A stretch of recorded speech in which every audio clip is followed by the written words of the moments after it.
দেখো জাপানটা এমন ভাবেই অবস্থান যে দ্বীপের মতন, তার চারপাশে জল রয়েছে, সেটা একটা দ্বীপ রাষ্ট্র। জাপান যেহেতু একটি দ্বীপ রাষ্ট্র, তাই এর চারপাশেই ভগ্ন উপকূল ভাগের অবস্থান থাকায় এখানে স্বাভাবিক পোতাশ্রয়যুক্ত বন্দর গড়ে উঠেছে।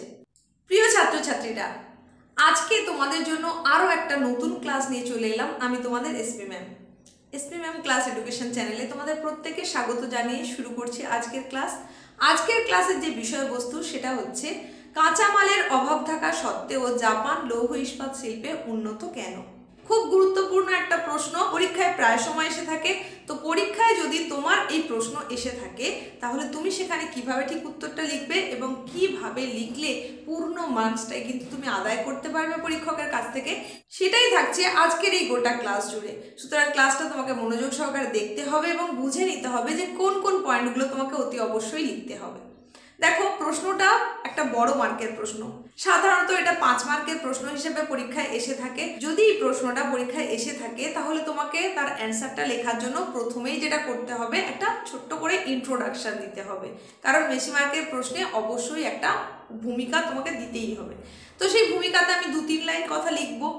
সেই হিসেবে তোমরা এখানে কিভাবে উত্তরটা শুরু করবে সেটাই এখন দেখিয়ে দেবো এবং পুরো উত্তরটা কিভাবে শেষ করবে সেটাও দেখিয়ে দেবো। তাহলে চলো আর সময় নষ্ট না করে আমরা সরাসরি ক্লাসটা দেখে নিই এবং উত্তরটা ঠিক কী হওয়া উচিত সেটা বুঝে নিই। তো ভূমিকাতে প্রথমেই আমরা যেটা লিখবো সেটা হচ্ছে জাপানের প্রধান শিল্প হলো লৌহ ইস্পাত শিল্প এবং এই লৌহ ইস্পাত শিল্পে জাপান বিশ্বের মধ্যে 3য় স্থান অধিকার করেছে। জাপানের সর্ববৃহৎ ইস্পাত উৎপাদক সংস্থা হলো নিপ্পন স্টিল, যা কিনা বিশ্বের 2য় বৃহত্তম ইস্পাত উৎপাদক সংস্থা। এই বলে আমরা ভূমিকাটা লিখতে পারি। আর তারও সঙ্গে তোমরা উত্তরটাকে আরও পরিপাটি করার জন্য এই লাইনগুলো লিখে দিতে পারো যে এখানকার প্রধান লৌহ ইস্পাত উৎপাদক অঞ্চল হিসেবে যে 5টি অঞ্চল রয়েছে সেগুলি হলো, বলে একটা হাইফেন দিয়ে পরপর নিচে নিচে 5টা অঞ্চলের নাম লিখবে। সেখানে প্রথমেই যেটা লিখবে সেটা হচ্ছে 1 নম্বরে লিখবে উত্তর কিউশু অঞ্চল, 2 নম্বরে লিখবে হানসিন শিল্পাঞ্চল, 3 নম্বরে লিখবে কান্টো শিল্পাঞ্চল, 4 নম্বর হোক্কাইডো শিল্পাঞ্চল এবং 5 নম্বর হনসু অঞ্চল। ব্যাস, এই পর্যন্ত ইন্ট্রোডাকশন হয়ে গেল। এরপরে আমরা একটু গ্যাপ দিয়ে তারপরে যেটা লিখবো সেটা হচ্ছে জাপানে কাঁচামালের অভাব থাকা সত্ত্বেও লৌহ ইস্পাত শিল্প উন্নতি লাভ করেছে, তার কারণগুলি হলো নিম্নরূপ, বলে আবার হাইফেন দিয়ে দাও। দিয়ে এবার পরপর তুমি পয়েন্ট আকারে একটা একটা করে পয়েন্ট সেখানে দেবে আর 2-1 লাইন করে সেগুলোকে বর্ণনা করে দেবে পয়েন্টগুলোকে, তাহলে কিন্তু তোমার উত্তরটা কমপ্লিট হয়ে যাবে। তো সেখানে আমরা এই নিম্নরূপ বলে যে হাইফেন করলাম সেখানে আমরা লিখতে পারি এই জায়গায় যে জাপানের লৌহ ইস্পাত শিল্পের উন্নতির পিছনে মূলত 2 রকম কারণ দায়ী।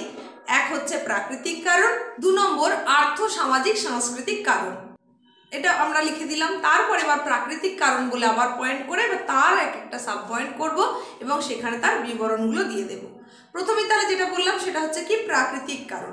এই প্রাকৃতিক কারণের মধ্যে প্রথমেই যেটা বলতে হবে তোমায় সেটা হচ্ছে কাঁচামাল। কাঁচামাল ছাড়া কোনো শিল্পই কিন্তু সমৃদ্ধি লাভ করতে পারবে না।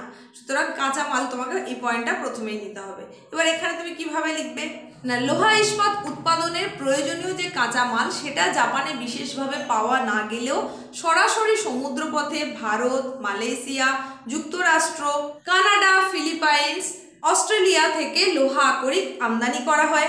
তাছাড়া ভারত, চীন, যুক্তরাষ্ট্র, অস্ট্রেলিয়া থেকে কোক কয়লা আমদানি করা হয় এবং তারই সঙ্গে সঙ্গে ভারত, চীন থেকে ম্যাঙ্গানিজ, চুনাপাথর, ডলোমাইট, ক্রোমিয়াম প্রভৃতি আমদানি করা হয়। ব্যাস, এটা হয়ে গেল কাঁচামালের পয়েন্ট। এর পরবর্তী পয়েন্ট হিসেবে যেটা তুমি করতে পারো সেটা হচ্ছে অনুকূল জলবায়ু।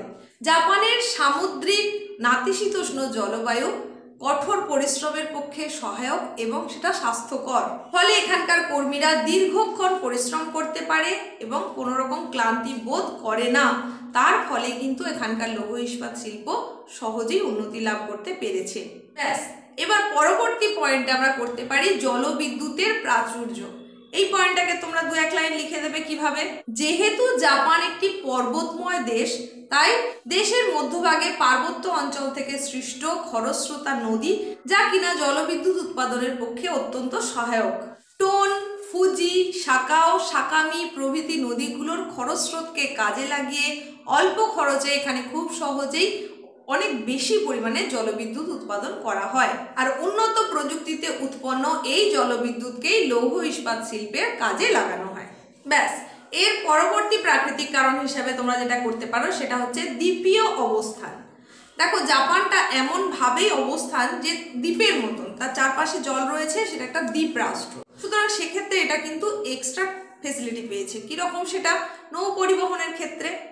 তো সেটাকেই তোমরা ডিসকাস করবে এইভাবেই। উত্তর পশ্চিম প্রশান্ত মহাসাগরের এই দ্বীপ রাষ্ট্রটি নৌ পরিবহন ব্যবস্থায় উন্নত হওয়ার কারণে এখানে সমুদ্র পথে অবাধ বাণিজ্য চলে, যা এর শিল্পের উন্নতিতে সহায়তা করেছে। ব্যাস, এই পয়েন্টটাকে তোমরা এইভাবে লিখে দিলে। এই হয়ে গেল আমাদের প্রাকৃতিক কারণ। আর এরপরে আমরা যেটা বলেছিলাম আরেকটা যে ভাগ, সেটা হচ্ছে আর্থ সামাজিক সাংস্কৃতিক কারণ। সেখানে প্রথমেই আমরা যে পয়েন্টটা করতে পারি সেটা হচ্ছে উন্নত বন্দর। বুঝে নাও এই পয়েন্টটাকে তাহলে তোমরা কিভাবে লিখবে। জাপান যেহেতু একটি দ্বীপ রাষ্ট্র, তাই এর চারপাশেই ভগ্ন উপকূল ভাগের অবস্থান থাকায় এখানে স্বাভাবিক পোতাশ্রয়যুক্ত বন্দর গড়ে উঠেছে। আর এই বন্দরগুলোর দ্বারাই খুব কম খরচে বাইরের থেকে কাঁচামাল এবং শিল্পের প্রয়োজনীয় যন্ত্রাংশ আমদানি করা হয় এবং উৎপন্ন পণ্যকে বিদেশে রপ্তানি করাটাও খুব সহজসাধ্য হয়। আর ওসাকা, কিয়োটো, টোকিও, ইয়োকোহামা এই ধরনের যে বন্দরগুলো, সেগুলো শিল্পাঞ্চলের একেবারে কাছাকাছি এলাকায় অবস্থান করার জন্য যে কোনো পণ্যদ্রব্য আমদানি এবং রপ্তানির ক্ষেত্রে যেমন সময় কম খরচ হয়, তেমনি পরিবহন ব্যয়ও কম হয়। তুমি যদি এই চ্যানেলটিকে এখনও সাবস্ক্রাইব না করে থাকো, তাহলে অবশ্যই এখনই সাবস্ক্রাইব করে পাশে থাকা নোটিফিকেশান বেল আইকনটাকে তোমাকে অল করে দিতে হবে, যদি এইরকমই গুরুত্বপূর্ণ প্রশ্নের ভিডিও তুমি আরও পেতে চাও। এবং সেই নোটিফিকেশানটা মানে আপলোড হওয়ার সঙ্গে সঙ্গে সেই যে নোটিফিকেশান, সেটা যাতে তোমার ফোনে ইন করতে পারে দেন অ্যান্ড দেন, তার জন্যই তোমাকে নোটিফিকেশান বেল আইকনটাকে অল করে দিতে হবে। আর যদি আজকের এই ক্লাসটা তোমার সম্পূর্ণটাই ভালো লেগে থাকে, তাহলে অবশ্যই একটা ছোট্ট করে লাইক করে দিয়ে বন্ধুদের মধ্যে শেয়ার করে দিতে পারো। যদি কোনো মতামত থেকে থাকে তাহলে কমেন্টে জানাতে পারো। পরবর্তী পয়েন্টে আমরা করব উন্নত প্রযুক্তির ব্যবহার। এই পয়েন্টটাকে তোমরা এইভাবে লিখবে। জাপান কারিগরি বিদ্যায় অত্যন্ত উন্নত মানের একটা দেশ। আর এই ক্রমাগত উন্নত প্রযুক্তির সাহায্যেই বেসিক অক্সিজেন এবং ইলেকট্রিক ফার্নেস পদ্ধতিতে কম খরচে অতিরিক্ত উচ্চ মানের ইস্পাত এখানে তৈরি হয়। আর এই প্রযুক্তিগত উন্নতির কারণেই জাপান লৌহ ইস্পাত শিল্পে বিশ্বের মধ্যে একটা গুরুত্বপূর্ণ জায়গা দখল করে নিতে পেরেছে। ব্যাস, পরবর্তী পয়েন্টে তোমরা যেটা করতে পারো সেটা হচ্ছে স্ক্র্যাপ লোহার ব্যবহার। এই স্ক্র্যাপ শব্দটার সঙ্গে তোমরা হয়তো অনেকেই পরিচিত। স্ক্র্যাপ অর্থাৎ হচ্ছে বাতিল হয়ে যাওয়া অংশ বিশেষ। তাহলে স্ক্র্যাপ লোহা মানে লোহার তৈরি কোনো একটা জিনিস কিছু ছিল, তার বাতিল কিছু অংশ যেগুলো অব্যবহৃত, সেটাকেই বলা হচ্ছে স্ক্র্যাপ লোহা। তো এই লোহাকে কিভাবে জাপান ব্যবহার করে সেটাই আমরা এই পয়েন্টে বলবো। দেশের বড় বড় শহরগুলো থেকে এবং দক্ষিণ পূর্ব এশিয়ার বিভিন্ন প্রান্ত থেকে আমদানি করা পুরনো বাতিল টুকরো লোহার ছাঁট প্রভৃতিকে ক্রমবর্ধমান হারে ব্যবহার করছে জাপান। তার ফলে কি হচ্ছে না, ইস্পাত উৎপাদনের যে ব্যয় সেটা কিন্তু তুলনায় কম পড়ছে। তাহলে ফলে ইস্পাত উৎপাদনের ব্যয় অনেকটা কম হয়। ব্যাস, এই পয়েন্টটাও হয়ে গেল। আর এর পরের পয়েন্ট আমরা করব উন্নত বাজার এবং চাহিদা। এই পয়েন্টটাকে কিভাবে লিখবে দেখো। জাপানের যে সমস্ত উল্লেখযোগ্য লৌহ ইস্পাত শিল্পাঞ্চলের কথা তোমাদের বললাম, সেগুলো কি হচ্ছে, তারা বিভিন্ন জিনিস, যেমন সেটা হতে পারে তোমার জাহাজ নির্মাণ, বা হতে পারে মোটর গাড়ির যন্ত্রাংশ তৈরি, বা হতে পারে ইলেকট্রনিক্স এবং ইলেকট্রিক্যাল শিল্প, সেই সমস্ত ক্ষেত্রে এই শিল্পাঞ্চলগুলো কিন্তু খুবই উন্নত। আর জাপানের মতো উন্নত দেশে এই সমস্ত জিনিসের চাহিদাও বেশি। তাহলে দেশের আভ্যন্তরীণ চাহিদা বেশি এবং উৎকৃষ্ট মানের হওয়ায় বৈদেশিক যে চাহিদা সেটাও কিন্তু যথেষ্টই বেশি। অর্থাৎ বিশ্ব বাজারে বা আন্তর্জাতিক বাজারে কিন্তু এখানকার লৌহ ইস্পাতের যে চাহিদা সেটা অত্যন্ত বেশি। আর যে জিনিসের চাহিদা যত বেশি থাকবে তার মার্কেটটাও তত বেশি উন্নত মানের হবে, অর্থাৎ বাজারটাও খুব উন্নত হবে। চাহিদা থাকলে বাজার উন্নত হবে, উন্নত বাজার হলে অবশ্যই তাহলে সেখানে প্রোডাকশনও বেশি হবে। আর সেই কারণেই এই যে চাহিদা এবং উন্নত বাজার, তার জন্যই কিন্তু জাপানের লৌহ ইস্পাত শিল্পের উন্নতি ঘটেছে। এরপর যে পয়েন্টটা বলতেই হয় সেটা হচ্ছে দক্ষ শ্রমিক। দেখো, যে কোনো শিল্পের ক্ষেত্রেই শ্রমিক যদি না পাওয়া যায় তাহলে কি সেই শিল্পটা উন্নতি লাভ করতে পারে? আর শুধুমাত্র শ্রমিক পাওয়া গেলেই হবে না, তাকে জানতে হবে কাজটা কি কাজের জন্য তাকে নিয়োগ করা হয়েছে এবং সেই কাজটায় তাকে যথেষ্ট এফিসিয়েন্সি দেখাতে হবে, তবেই কিন্তু সেটা শিল্পের উপযোগী হবে।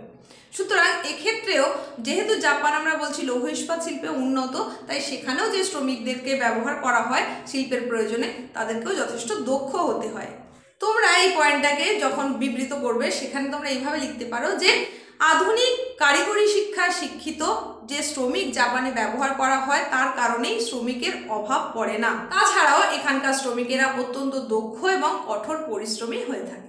ব্যাস, এই পয়েন্টটা তোমরা এইভাবে লিখে ফেললে। পরবর্তী পয়েন্টে আমরা যেটা করব সেটা হচ্ছে উন্নত পরিবহন ব্যবস্থা। এই পয়েন্টটাকে তোমরা এইভাবে লিখতে পারো যে জাপানের জলপথ পরিবহন ব্যবস্থা অত্যন্ত উন্নত মানের, কারণ জাপান যেহেতু একটা দ্বীপ রাষ্ট্র তাই এর চারপাশে স্বাভাবিক পোতাশ্রয়যুক্ত বন্দর থাকায় খুব সহজেই আমদানি এবং রপ্তানিতে বন্দরগুলোকে ব্যবহার করা হয় এবং সেখান থেকে জলপথ, উন্নত জলপথের মাধ্যমে প্রয়োজনীয় জিনিস আমদানি করতে এবং রপ্তানি করতে অনেক সুবিধাও হয়। পরের পয়েন্ট হিসেবে তোমরা করতে পারো উন্নত ব্যবস্থাপনা ও পরিকাঠামোগত সুবিধা। এই পয়েন্টটাকে তোমরা এইভাবে লিখতে পারো যে দ্বিতীয় বিশ্বযুদ্ধ পরবর্তী সময়ে শিল্পের দিক থেকে জাপানে অনেক পরিকাঠামোগত উন্নয়ন ঘটানো হয়েছে, যেমন উন্নত ব্যবস্থাপনা, উচ্চমানের পরিষেবা দান, আধুনিক বিপণন ব্যবস্থা। এইগুলির পাশাপাশি আরও যে কাজগুলো হয়েছে সেটা হচ্ছে খোলা বাজারে পূর্ণাঙ্গ প্রতিযোগিতা, ওপেন মার্কেট, তার ব্যবস্থা করা হয়েছে এবং তারই সঙ্গে সঙ্গে গুদামজাতকরণের যে আধুনিক ব্যবস্থাকরণ তার মাধ্যমেও জাপানের লৌহ ইস্পাত শিল্পের উন্নতি ঘটানো হয়েছে। ব্যাস, এর পরবর্তী পয়েন্টে আমরা যেটা করতে পারি সেটা হচ্ছে মূলধন। এই পয়েন্টটাকে তোমরা এইভাবে লিখতে পারো যে উন্নত দেশগুলোর মধ্যে অন্যতম একটি দেশ হলো জাপান। সুতরাং মূলধন বিনিয়োগের ক্ষেত্রে বিভিন্ন সরকারি এবং বেসরকারি অর্থলগ্নিকারী যে সংস্থা তারা শিল্পের প্রয়োজনীয় মূলধন বিনিয়োগ করায় শিল্পের দ্রুত উন্নতি সাধন হয়েছে। আর এর পরের পয়েন্টে তোমরা যেটা করতে পারো সেটা হচ্ছে সরকারি সহায়তা। সেখানে তোমরা এইভাবে লিখতে পারো পয়েন্টটা যে বিভিন্ন রকম সরকারি সুযোগ সুবিধা প্রদানের মাধ্যমে এই শিল্পের উন্নতি ঘটানোর চেষ্টা করা হয়েছে, যা জাপানের লৌহ ইস্পাত শিল্পের সমৃদ্ধিতে সহায়ক হয়ে উঠেছে। ব্যাস, এইভাবে আমরা টোটালটাই লিখে নিলাম। আজকে তোমাদের জন্য নিয়ে আসা গুরুত্বপূর্ণ এই প্রশ্নটা সম্পূর্ণ আলোচনা করে দিলাম। আশা করি তোমরা বুঝতে পেরেছো এবং প্রশ্নটা যদি পরীক্ষায় এসে থাকে তাহলে কিভাবে ঠিক লিখতে হবে সেটাও নিশ্চয়ই বুঝেছো। অনেকগুলো পয়েন্টের কথা আমি বলেছি, তোমরা তোমাদের সুবিধা মতো পয়েন্টগুলো দিয়ে দেবে। 5 মার্কের প্রশ্ন এলে অবশ্যই 8টা পয়েন্ট দেওয়ার চেষ্টা করবে যদি সেখানে সংখ্যা উল্লেখ না থাকে। তো ক্লাসটাকে আর বেশি বাড়াচ্ছি না, এতক্ষণ সঙ্গে ছিলাম আমি তোমাদের এসপি ম্যাম। প্রত্যেকে সুস্থতা কামনা করে পরবর্তীতে নতুন কোনো কিছু নিয়ে আসার অঙ্গীকার করে আজকের মতো এখানে শেষ করলাম।